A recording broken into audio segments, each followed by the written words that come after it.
L'origine de l'association à Allah est shirk. Parmi ce qui a été établi dans la charia, la loi révélée de l'islam, et que cette humanité était d'au début une seule nation sur la vraie unicité, est tawhid. Puis, l'association à Allah est shirk, tout acte d'adoration ou autre chose réservée seulement à Allah, voué à autre qu'Allah, les a graduellement dépassés. La base de ceci est la parole d'Allah le Très-Haut. Les gens formaient à l'origine une seule communauté croyante, puis, après leur divergence, Allah envoya des prophètes comme annonciateurs et avertisseurs. Surat al-Baqarah, la vache, verset 213. Ibn Abbas, qu'Allah l'agrée, a dit, entre Noé et Adam, il y a eu 10 générations. Tout était sur la charia, la loi de la vérité, puis ils ont divergé. Ainsi, Allah a envoyé prophètes comme porteurs de bonnes nouvelles et avertisseurs. Hadith rapporté par Al-Tabarani et Al-Hakim. Ibn Urwa al-Hanbali a dit, cette parole refute ces historiens des gens du livre qui prétendent que Qabil, Caïn et ses fils étaient des adorateurs du feu. Je dis, en cela est aussi une réfutation de certains philosophes et athées qui prétendent que la base naturelle de l'homme est l'association à Allah, est shirk, et que l'unicité, est tawhid, s'est développée en l'homme. Le verset précédent réfute cette revendication aussi bien que deux hadiths authentiques suivants. Premièrement, la parole du prophète Mohammed, paix et bénédiction d'Allah sur lui, qu'il rapporte de son Seigneur.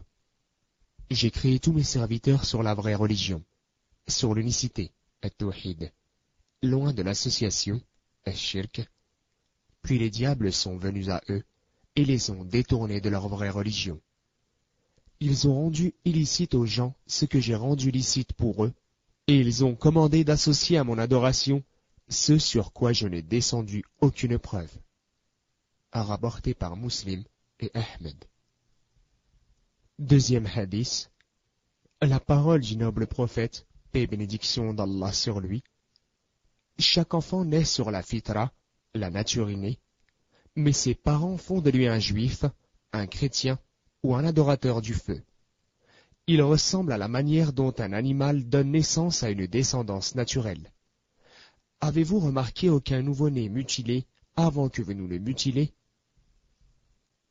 Note du traducteur. Ibn al-Athir a dit dans An-Nihaya, Al-Fitr signifie commencer et créer, et Al-Fitra est la condition résultant de cela. La signification est que cette humanité est née sur une disposition et une nature qui est prête à accepter la vraie religion.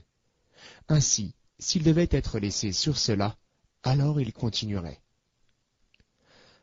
Al-Hafid ibn Hajar a dit dans Al-Fath, les gens diffèrent concernant ce qui est signifié par Al-Fitra, et la parole la plus célèbre est que cela signifie Islam. Ibn Abdul Bar a dit, c'est ce qui a été bien connu de la plupart des salafs, des pieux prédécesseurs, et les savants du tafsir, de l'exégèse du Coran, ont reconnu que ce qui est signifié par la parole d'Allah le Très-Haut, je cite, la fitra d'Allah sur laquelle il a créé l'humanité, fin de citation, est l'islam. Abu Huraira a dit, récitez si vous le souhaitez, telle est la nature qu'Allah a originellement donnée aux hommes, pas de changement à la création d'Allah. Surat les Romains, verset 30. Rapporté par Al-Bukhari et Muslim. Après cette explication claire, il est très important pour le musulman de savoir comment l'association Allah, al-shirk, s'est répandue parmi les croyants après qu'ils aient été muwahhidoun, croyants unifiant Allah, concernant la parole d'Allah le Très-Haut, à propos du peuple de Noé. Et ils ont dit, n'abandonnez jamais vos divinités, et n'abandonnez jamais Wad, Suwa, Tarot, Ya'uq et Nasr. Surat Noé, verset 23.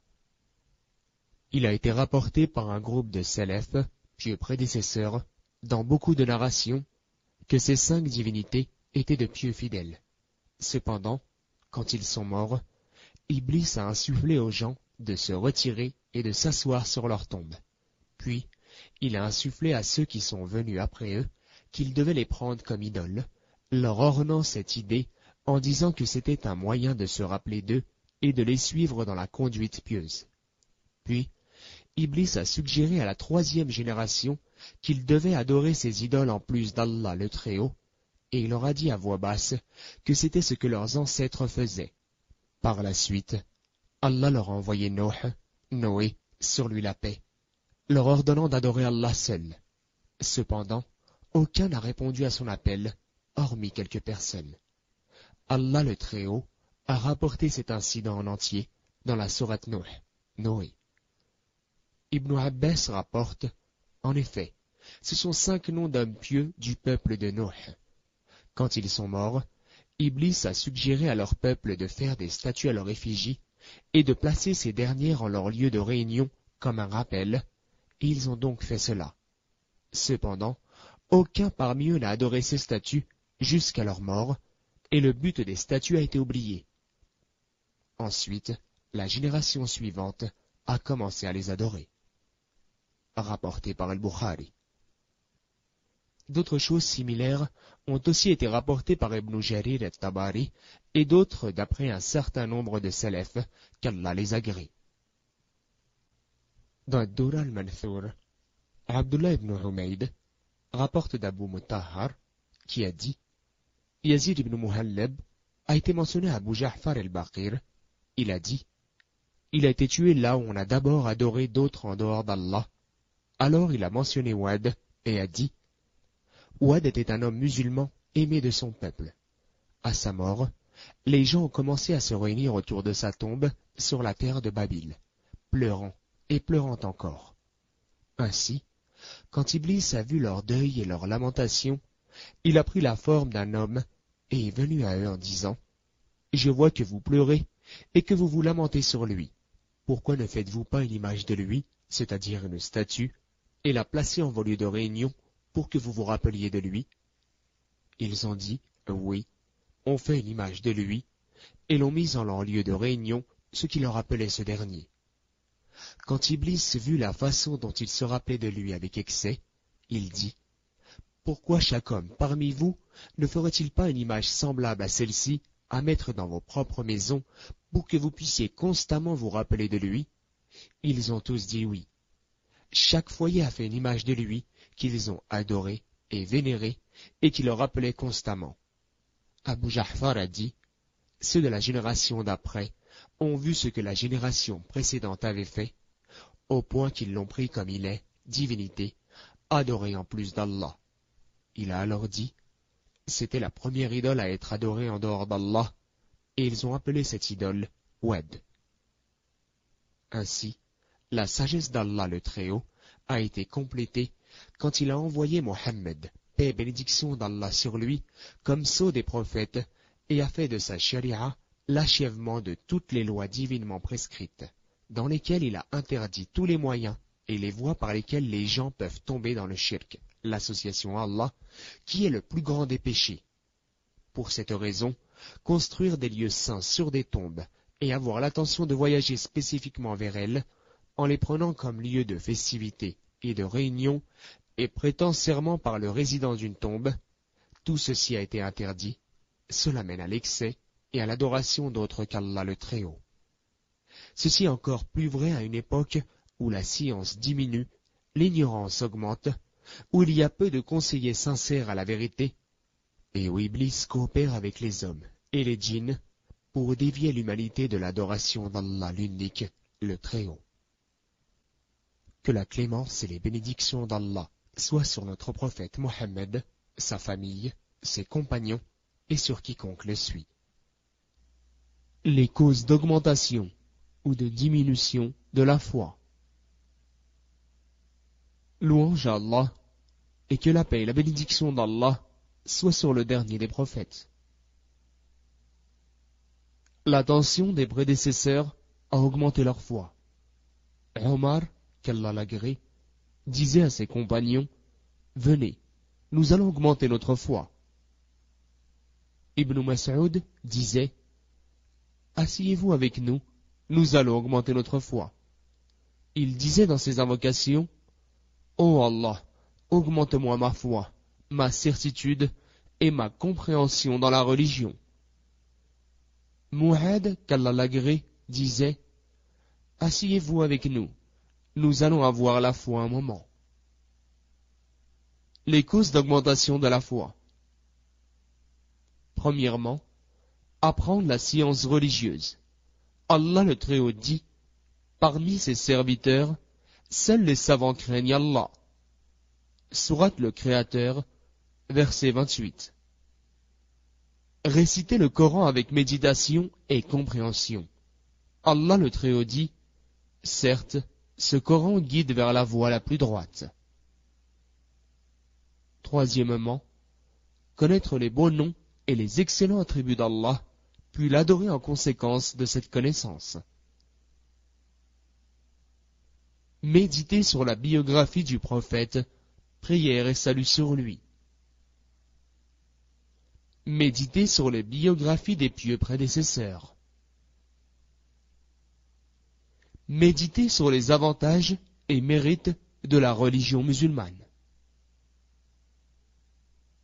Méditer sur les signes manifestes de la création d'Allah. S'efforcer d'accomplir beaucoup d'adorations, multiplier les bonnes œuvres, prières, aumônes, dons, jeûnes, pèlerinages, umrah, rappel d'Allah, demande de pardon, invocation, respect des liens de parenté, etc. Être très attentif aux actes du cœur, la peur, la crainte, l'amour, l'espoir, l'humilité, la confiance, etc. Être bon avec autrui. Prêcher la cause d'Allah avec sagesse et bonne parole. Ordonner le bien et interdire le blâmable, suivant sa capacité. Côtoyer les gens de bien. Se détourner des réunions de débauche et de paroles blâmables. S'abstenir de trop manger, trop parler, trop dormir et de trop fréquenter les gens. Baisser le regard devant les choses illicites. Se passer de ce que possèdent les gens. Dire toujours la vérité, car ceci guide vers la piété. Et enfin, regarder celui qui est au-dessus de soi en ce qui concerne la religion, et celui qui est au-dessous de soi en ce qui concerne les choses de la vie courante. Les causes de diminution de la foi. Premièrement, être ignorant, être distrait, se détourner et oublier. Commettre des péchés. Être envieux. Avoir de mauvaises fréquentations. Être influencé par le diable. Être guidé par son âme qui incite au mal. Porter son regard sur les choses qu'Allah a interdites. Utiliser sa langue dans la calomnie, la médisance, les disputes futiles. Écouter ce qui provoque la colère d'Allah, la musique, les paroles blâmables, etc. Trop manger, trop boire, trop dormir, trop fréquenter les gens. Ceci est extrait d'un livre de Mohammed ibn Ibrahim al-Hamd. Traduction d'Abu Ahmed.